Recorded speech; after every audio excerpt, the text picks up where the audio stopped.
jazakumullahu khairan. إلا من آمن وعمل عملا صالحا فأولئك يبدل الله سيئاتهم حسنات وكان الله غفورا رحيما.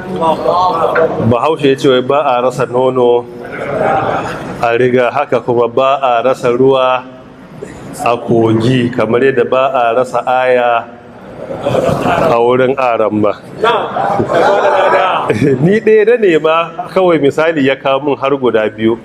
Aya ta farko wace sura ya kawo? Suratu Hud, Malam Isa. Aya ta nawa? Aya ta 114. Haka ne. Aya ta biyu Suratul Furqan. Aya ta nawa? Ta 70.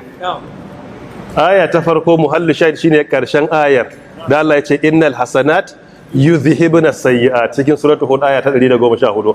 Kyawawan ayyuka suna tafiyar da munana.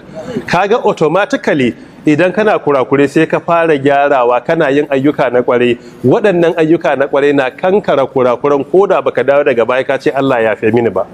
Automatically kyawawan ayyuka na tafiyar na shafe munana.